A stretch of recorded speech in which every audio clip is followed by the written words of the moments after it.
interest rates are at a 20-year high.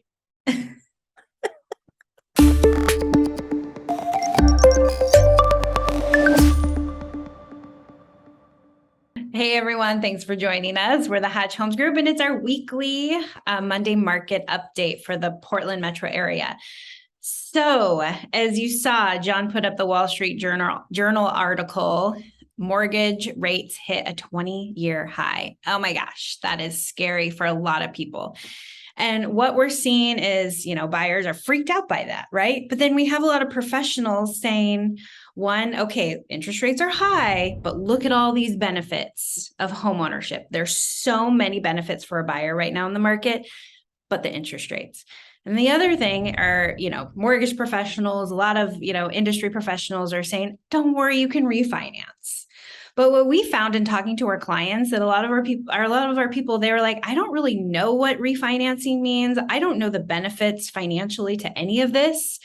And I'm confused. And from what I know, refinancing costs money. So you're asking me to spend a lot of money on this interest rate and this purchase, and then just to refinance and cost money. So let's just break that down, because there's a lot of helpful information that we can share with our people to help them understand what's going on right now. Yeah. So it's generally thought that you need to have a change of interest rates of about 1% to make it viable to refi, because there's some costs in refi. Now, the lender can bundle in some of those costs, and you can spread the loan. There's a number of things you can do to make it alleviate the pain of refinance. But generally, if you think there's a change of 1%, then it's justifiable or beneficial to refi.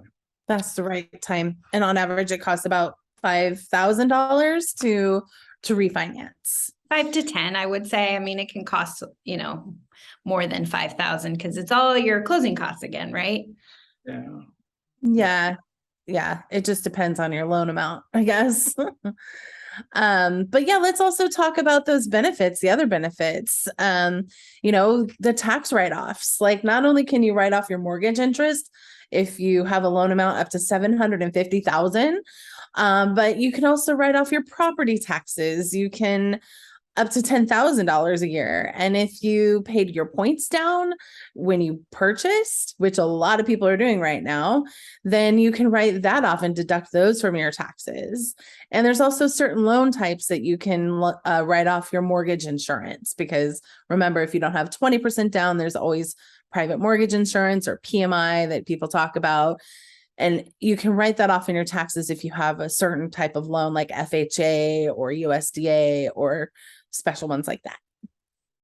So and it is really nice to have the security of a fixed monthly cost, which is ultimately why we really want to get you into a home that you own, so that you're not at the whim of a landlord or the market that can shift and cause other people to jack up your rent, increasing your monthly payment.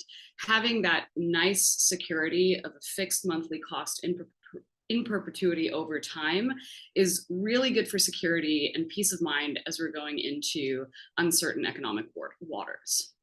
Totally. Absolutely. And another, benefit right now is that, if you own the home and you need some financial assistance, you can always rent out a room. You can actually use it as an investment, right?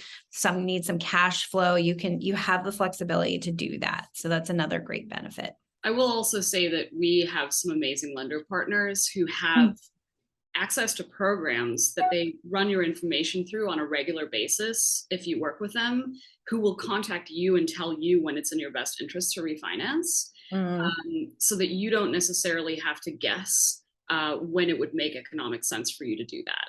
Yeah, that's a really good point.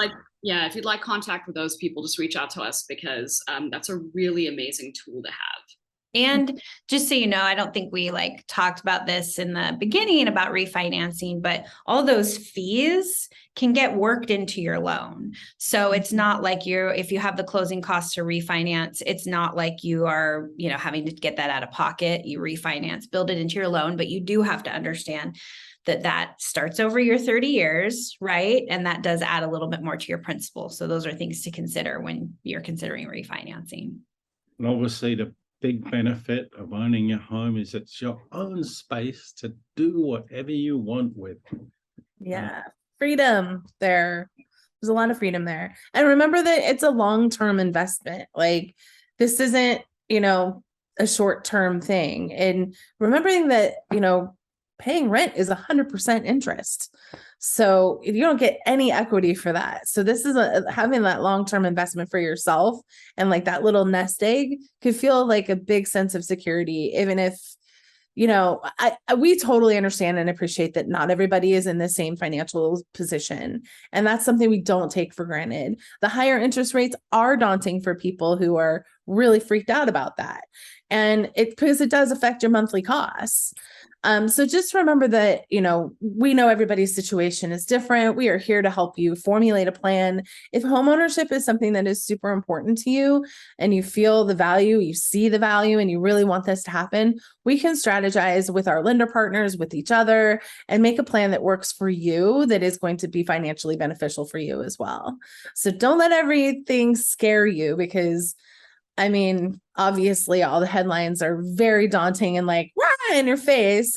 So let us help you dissect those things. Reach out to us, call, text, email, and don't forget to like and subscribe and share. Have a good week, everyone.